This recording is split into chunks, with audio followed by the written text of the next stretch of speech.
Guys, എല്ലാവർക്കും പുതിയ വീഡിയോയിലേക്ക് സ്വാഗതം. അപ്പോൾ നമ്മൾ ഇന്ന് ചേനത്തണ്ട് കൊണ്ടുള്ള ഒരു ഐറ്റമാണ്. ഇത് നമ്മൾ തന്നെ ഒരു ചേനത്തണ്ടുണ്ട്. നമുക്കിത് തോരൻ വെക്കാം. ചേനത്തണ്ടും ചെറുപയറും കൂടി നമ്മൾ തോരൻ വെക്കാൻ പോവാണ്. അപ്പോൾ നമുക്കിത് ആദ്യം തന്നെ മുറിച്ചെടുക്കാം.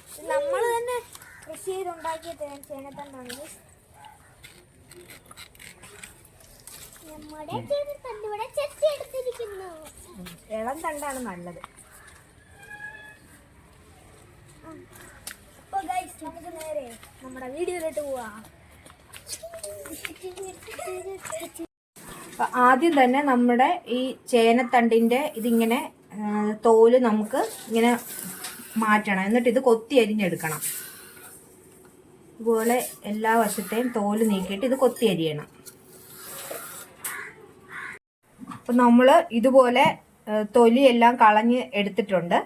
ഇതിനകത്തൊരു മ്യൂക്കസ് ഉണ്ട്. വേണ്ടവർക്ക് ഇത് നെക്കി കളയാം. ഇതിപ്പോൾ നമ്മൾ ഇനി കൊത്തി അരിയാൻ പോവുകയാണ്. ഇതുപോലെ ഇങ്ങനെ ചെറിയ ചെറിയ പീസാക്കി ഇത് കൊത്തി അരിയണം. ഇതുപോലെ കൊത്തി അരിഞ്ഞ് എടുക്കണം.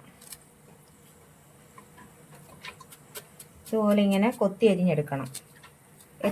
എത്ര ചെറുതാക്കാവോ അത്രയും ചെറുതാക്കി അരിഞ്ഞെടുക്കണം.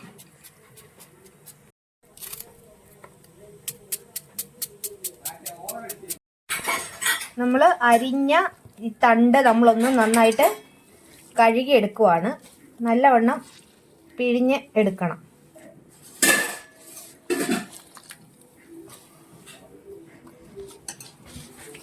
ഇതുപോലെ തണ്ട് നന്നായിട്ട് ഒന്ന്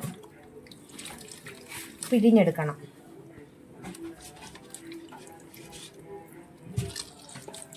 ചേനത്തണ്ട് വളരെ ഔഷധമുള്ളതാണ്. അൾസറിനും അതുപോലെ തന്നെ വായുപുണ്ണൊക്കെ വരുന്നതിന് നല്ലതാണെന്നാണ് പറയപ്പെടുന്നത്. വയറ്റിലെ അസുഖത്തിനെല്ലാം നല്ലതാണ്. ഇതിൽ നാരടങ്ങിയിരിക്കുന്നതുകൊണ്ട് നല്ലതാണ്. ഇതിനു വേണ്ടിയിട്ടുള്ള അരപ്പ് തയ്യാറാക്കാൻ വേണ്ടിയിട്ട് നമ്മളിത് ഒരു മുറി തേങ്ങ ചിരകി എടുത്തിട്ടുണ്ട്. അതിലേക്ക് ഒരു 2 അല്ലി വെളുത്തുള്ളിയും അതുപോലെ തന്നെ നമ്മൾ സവാളയൊന്നും ചേർക്കുന്നില്ല. അത് ചെറിയ ചുവന്ന ഉള്ളിയാണ് ചേർക്കുന്നത്. ചുവന്നുള്ളിയും പിന്നെ കുറച്ച് മഞ്ഞപ്പൊടിയും അതുപോലെ തന്നെ ഉപ്പും ചേർത്ത്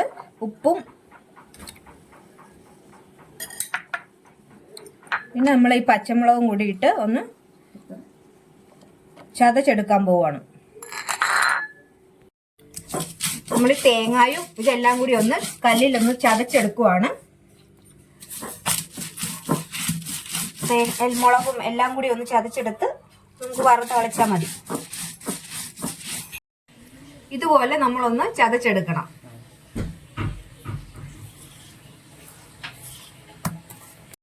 ഇനി ഇതെല്ലാം കൂടി ചേർത്ത് വെക്കാൻ പോവുകയാണ്. നമ്മളിതേ ഒരു കപ്പോളം ചെറുപയർ ഇതേ വേവിച്ചെടുത്തിട്ടുണ്ട്. ചെറുപയർ ഇതുപോലെ ചെറുപയർ വേവിച്ചെടുക്കണം. അതുപോലെ തന്നെ തേങ്ങ ചിരകി അരച്ചെടുത്തത്. പിന്നെ നമുക്ക് വേണ്ടത് കടുക് താളിക്കാനുള്ള കടുകും അതുപോലെ തന്നെ ഉഴുന്നും ചുമന്ന മുളകും പിന്നെ വേപ്പിലയും. ഇത് നമ്മുടെ താളം അരിഞ്ഞതുണ്ട്. ഇനി നമുക്കിത് യോജിപ്പിക്കാം. വറ താളിച്ച് ഇതെല്ലാം കൂടി യോജിപ്പിക്കാം. നമുക്ക് കടുക് ഇട്ട് കൊടുക്കാം.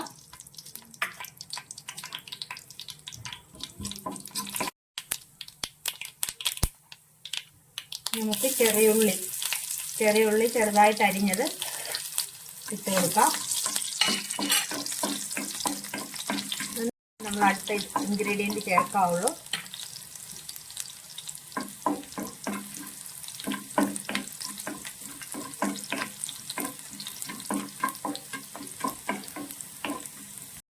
നമുക്ക് ചുമന്ന മുളക് ചേർത്ത് കൊടുക്കാം.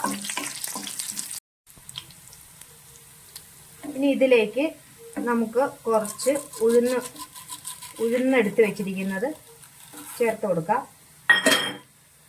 ഇത് നന്നായിട്ട് യോജിപ്പിക്കണം. ഉഴുന്നൊന്ന് മൂത്ത് വരണം. നമ്മുടെ ഉഴുന്നത് നന്നായിട്ട് നല്ല ഗോൾഡൻ ബ്രൗൺ ആയിട്ടുണ്ട്. നന്നായിട്ട് മൂത്തിട്ടുണ്ട്. ഇനി നമുക്കിതിലേക്ക് നമ്മൾ എടുത്തു വെച്ചിരിക്കുന്ന തണ്ട് നമ്മൾ അരിഞ്ഞതില്ലേ, അത് നമ്മൾ ചേർത്ത് കൊടുക്കണം.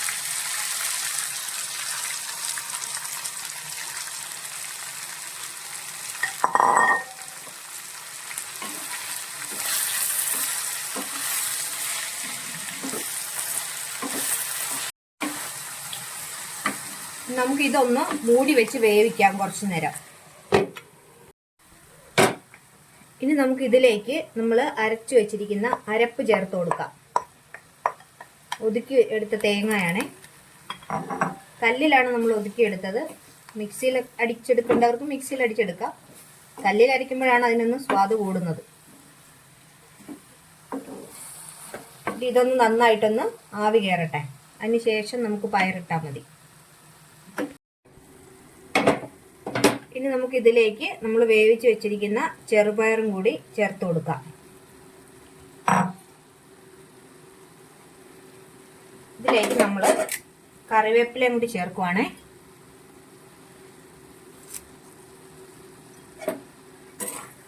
ഇനി ഇത് നന്നായിട്ട് ഇതെല്ലാം കൂടി ഒന്ന് മിക്സ് ചെയ്യണം.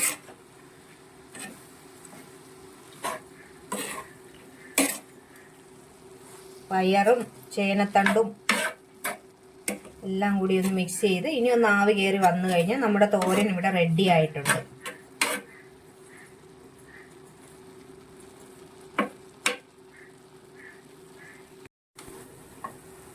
നമ്മുടെ തോരൻ ഇവിടെ റെഡി ആയിട്ടുണ്ട്.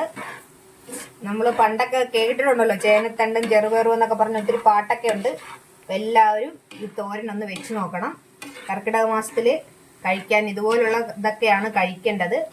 പഴമക്കാരങ്ങനെയാണ് പറയുന്നത്. അപ്പോൾ എല്ലാവരും ഇതുപോലെ ഒന്ന് ചെയ്തു നോക്കണം.